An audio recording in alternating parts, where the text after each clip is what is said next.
Are you familiar with the saying that technical skills or hard skills will get you the interview and soft skills will get you the job? While that sinks in, welcome to Mike and Mind with Omar. And I will be discussing soft skills in today's changing world and how relevant it is in ensuring that we occupy spaces that are meant for us. I was recently watching a documentary that was done on hard skills and how technical skills are not enough in order to be successful in whatever career that you've chosen for yourself. But what was staggering for me in this interview or in this documentary was the fact that studied so 85% of job satisfaction comes from those with great or greater soft skills. And then I started thinking, what happened to the technical skills? What happened to the tactical skills? Because for a very long time, I believe a lot of us have been told one thing and one thing only.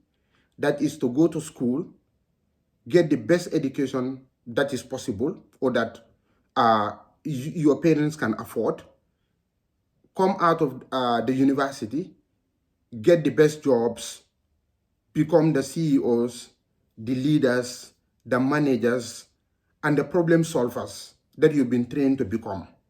And then, get a good salary at the end of the month, live a great life, and then the cycle continues on monthly basis. But this trend is changing, and it is changing at a faster rate. And let me give you a life scenario. When you have two people or two young people who all have the same technical skills, and to make it more realistic, I am going to say that two people who all study public health. I say public health because that is within my field of familiarity. And they both study public health and they both apply a job to become maybe a public health professional, public health officer, or they apply jobs in institutions that they are both qualified for because they all have the same relevant skill sets. That is the hard skills. They are both invited to the job. Who do you think will get ahead? Because the tangibles, which are the hard skills, are all the same. So for the interviewers to make a decision, they will now have to look at the soft skills. And when I talk about the soft skills, I'm talking about their communication skills, innovative skills, negotiation skills, and empathy as well. And in all of these skills that I have mentioned, or if there could even be more skills that the interviewers will look at, they will assess them apart from the technical skills. They will assess them in any of those skills and decide who they think best fit the job, and the person gets the offer.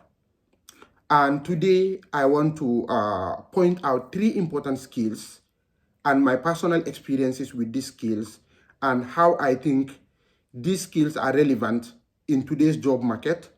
They are relevant for our personal relationships, but they are also very relevant in ensuring that we are not only successful at our jobs, at our relationships, but we are also successful in every single opportunity that presented itself to us.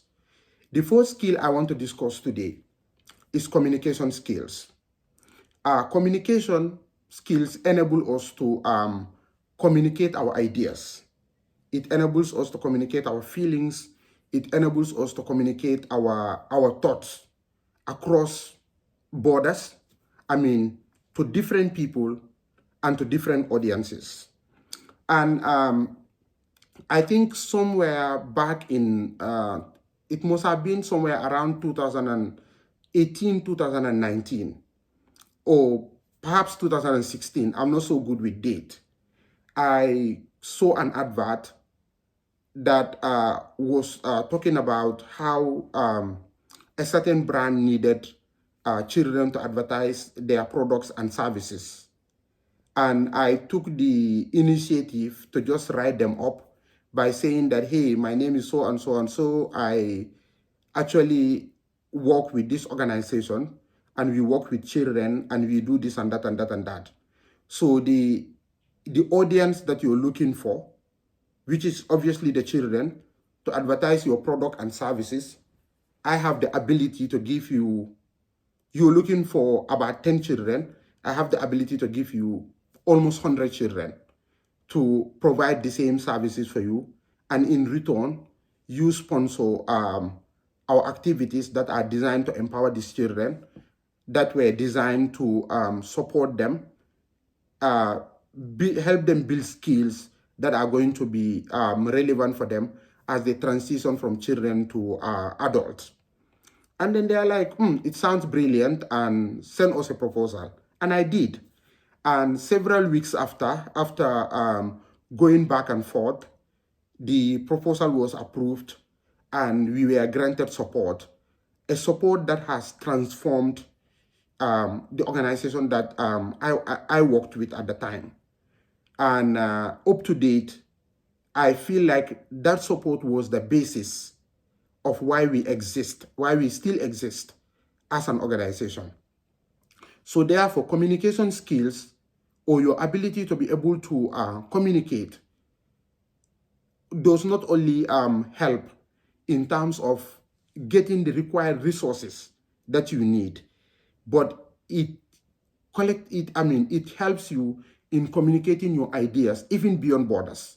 And mind you, this happened outside of the Gambia at the time. So it was an international organization, and because of how effective I had communicated what I was communicating, they believed in me, and then they gave us the services. And beyond that as well, I have found myself in so many opportunities where, or in so many circumstances where people believe that I should say something about something that is happening. And in sometimes it goes the best way possible. In other times, not so great. But communication skills are relevant in ensuring that you are able to express yourself. You are able to set boundaries and communicate those boundaries clearly. Because let's say in workplaces, conflicts are bound to happen. There are a lot of conflicts that exist. So, and a lot of people have said that conflicts in workplaces are normal.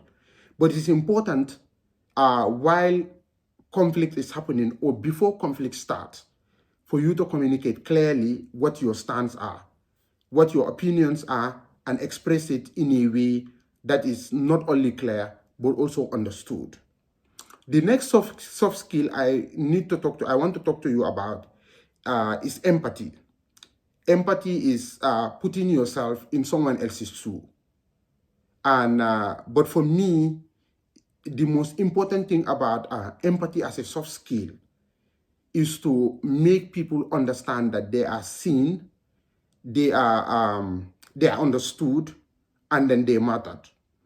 And I'll share a short story about how I led a department in the hospital, and there were a couple of people who had dreams of going to the university to further their study. They did not have the approved study leave to be able to do so, and then they were very much determined to further their education. And then when I was approached as their leader at the time, I called a meeting, obviously, to discuss the plight of those people and seek the understanding of other team members to give them a work shift that was favorable, a work shift that enables them to be able to come to work, perform their duties as expected of them, and also to be able to attend their classes. I guess people that are not familiar with healthcare might be saying, but how does that happen? In a lot of healthcare institutions, we operate 24 hours and 7 days a week. So this means that they can be placed on afternoon shift or night shift. And any of these shifts give them an opportunity to attend classes that are in the morning. And while from classes, they have the opportunity to go back home, especially in the case of night shift, to sleep and rest and come back to work in the following day. And we are able to do this, and these individuals were able to go to school, and I think most of them has graduated now. But the important lesson I picked up from being flexible to those individuals as leader and being empathetic to their plight at the time is the fact that anytime they are needed to do any form of favor for the department, they were willing to do so. And I say this to leaders: when you support your staff and when you make them feel seen, valued, and relevant, they will in turn, provide you the services that are needed. They will in turn provide the services that your department requires and need. But most importantly, they will stand by you as a leader in every situation, whether it is difficult, whether it is easy, or whatever the situation will require. So empathy in today's world is relevant. It enables you to align with people, their values, but it also enables you to put yourself in the shoes of others so that you make a decision that is not only going to be short-term and relevant, but a decision that is going to be life-changing. And the last skill I want to discuss today is negotiation. And again, somewhere 2017, 18, Catch Them Young Gambia, some of you already know, we organized the Kids Got Talent Gambia. And then I approached a certain media house to provide a coverage for the program, not only to cover, but coverage and airtime, so that they are also able to play the show on their television station. And then a quotation was sent to us, which was, I think, above $100,000, if I can remember, but it was a substantial amount of money. And then I reached out to the marketing department of the television station, and I tried to have a meeting with them. We sat, we discussed about what the program was about, and then I negotiated with them for them to understand that aside the fact that this program helps and supports children, but I also want them to understand the fact that we all have responsibilities in ensuring that we prepare the next generation that is going to take over when none of us can do the work that we currently do. And I think after a long discussion, they agreed to a certain amount, an amount that was, I think, way less than 10% of the total amount that was sent to us. And when I presented this figure to the members of my organization, they were in awe of how I was able to stroke a deal like that. And I believe that negotiation skills can save you a cost that you were supposed to incur just because you didn't know how to sell your product and services, or just because you didn't know how to make the people understand that coming to the table to discuss this and coming to the table to agree on what this looks like is going to be a win-win situation for everybody. And I think I was successful in making them understand that coming on board was a win-win situation for all of us, regardless of whatever your position in the society is. It is a collective responsibility for everybody to support children, to give them the platform that they deserve, to provide them mentorship, but most importantly, to make their voices heard. And I strongly believe that those messages or that message resonated very well with the management at the time. And then we were granted, and a coverage was provided. I mean, obviously, editing was done, and then the program was aired on TV. So, therefore, I want to remind all of you today, or I want to tell all of you today that hard skills are important. It is important to go to school. It is important to go to vocational training institutions in order to acquire the hard skills that are relevant for you to be successful in any job. But while acquiring those skills, remember to learn how to communicate.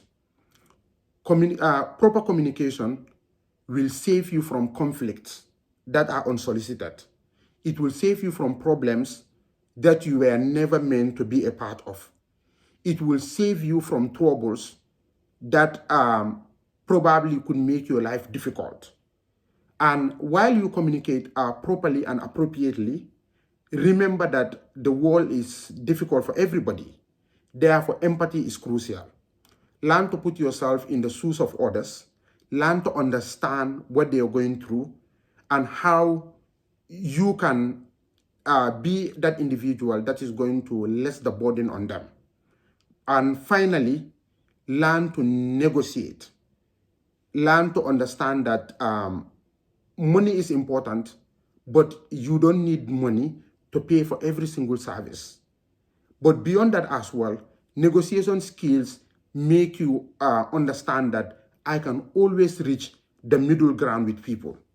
And I believe that a lot of wars that are happening today is because negotiations have failed. A lot of conflicts that are happening in the world today is because negotiations have failed. We have failed as a society to always negotiate and reach a common goal, to always negotiate and reach the middle line.